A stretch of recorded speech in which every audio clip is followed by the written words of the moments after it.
欧印核动力机动战士，鲜为人知的扎夫特全核更新计划，机动战士高达 Seed Destiny Astrace 设定解说。机体型号 ZGMFX999A， 扎古量产试作型，是扎夫特在 CE71 年的第二次亚金度为战役时期，基于自由高达和正义高达上的技术而全新开发的新型量产机。按照扎夫特的设想，只要利用好核引擎所具备的无限能量优势，这个新型量产机就能像金恩一样，继续维持装备优势来压制地球联合军。而且此时小型化后的光束武器已经开始普及使用，但所带来的高耗能问题却一直困扰着使用常规动力的机型。所以负责开发的凡尔纳设计局就选择了核引擎来作为新型量产机的动力，直接从源头彻底解决能量跟不上消耗的问题。为了让核引擎能在中子干扰器的环境下运作，则还需要在机体内部安装反中子干扰设备，只有这样才能使核引擎正常运作进行功能，从而充分发挥出光束武器攻击高的优势。这个优势是金恩使用的实弹装备无法企及的，而这一点在自由高达上就得到了充分体现。比如在全爆发模式下输出的火力，就让自由高达在第一次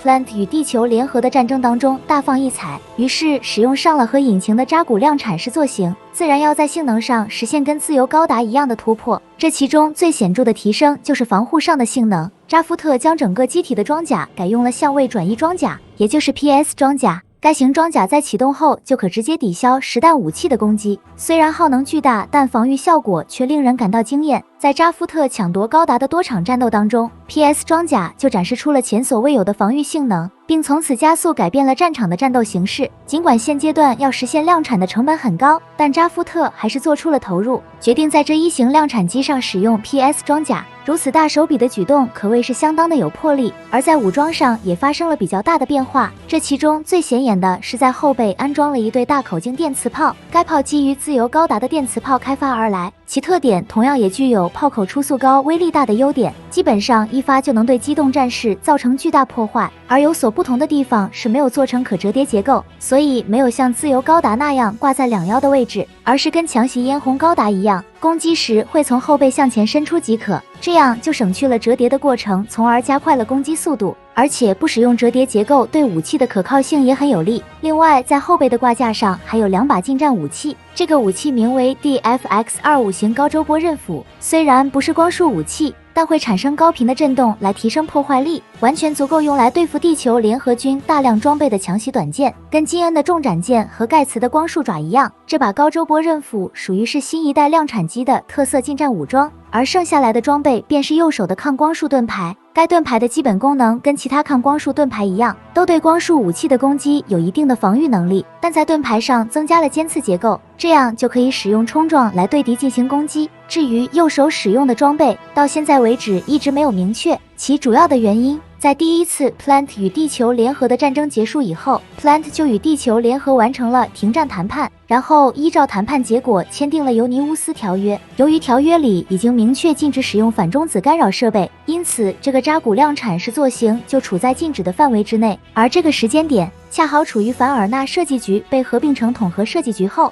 正在研发的这款新型机即将定型的阶段，甚至生产的数量已经达到了47架，这个数量可以说是相当的逆天。使用核引擎且装备 PS 装甲的机动战士能有这个数量，那无疑会对地球联合军造成巨大压力。尽管后来扎夫特对此做出表示，会坚决服务于政治大局，坚称已对不符合条约规定的机体进行了拆解报废处理，但由于缺乏有力凭证指出这些机体的最终去向，使得外界一直对这些记录的真实性持怀疑态度，于是这些机体的最终去向从此成谜。然而时间没有过去多久，扎夫特便推出了另一款全新一代量产机扎古勇士，其造型跟扎古量产试作型没有多少差别，而外形发生明显改变的地方，首先是头部不再延续金恩的造型，省去了突出部分，另一个是后背的武器挂架进行了更改，改成了背包接口来使用不同的武装进行作战，而其他修改的部分则针对尤尼乌斯条约进行了调整，也就是移除了反中子干扰设备，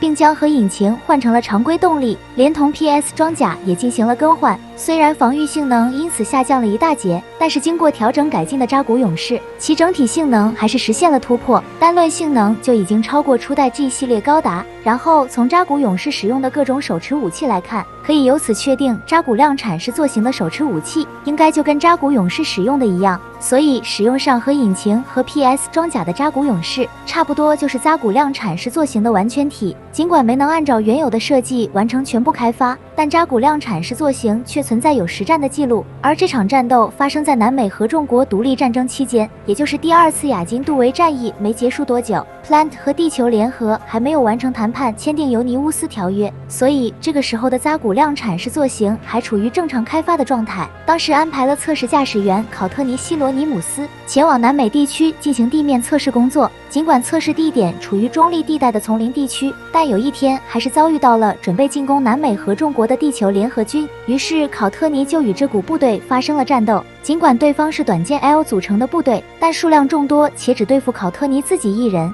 然而整个战斗结果是一边倒的情况，考特尼在战斗时展示出了次世代量产机的强大性能，一下子就全部歼灭了地球联合军这股部队。可以说，这样的性能表现使得扎古量产式座型看起来就跟高达一样强大。而这场战斗结束没多久，考特尼又遭遇到了巴瑞霍驾驶的雷斯塔。巴瑞霍原先隶属于奥布，曾在第2次亚金杜维战役中驾驶 MEA 一端代表3件同盟势力进行作战。当南美合众国独立战争爆发了以后，他便脱离了奥布，来到南美，帮助当地游击队参加到了这场独立战争当中。由于他现在驾驶的雷斯塔属于民用装备，在性能上无法直接与扎古量产式座型进行抗衡，所以瞅准了机会避开了这场战斗，使得这场战斗没有分出胜负就到此结束。当时间进入到C173年，地球联合的幻痛部队接收到情报，发现在工业殖民星里存在大量属于尤尼乌斯条约限制范围内的机动战士，于是幻痛部队便派遣了1名人员前往侦查，而这名人员便是史温卡尔巴岩。他驾驶的强袭高达1型秘密送到了殖民星的内部，虽然很快就发现正在进行拆解的扎古量产式座型机体，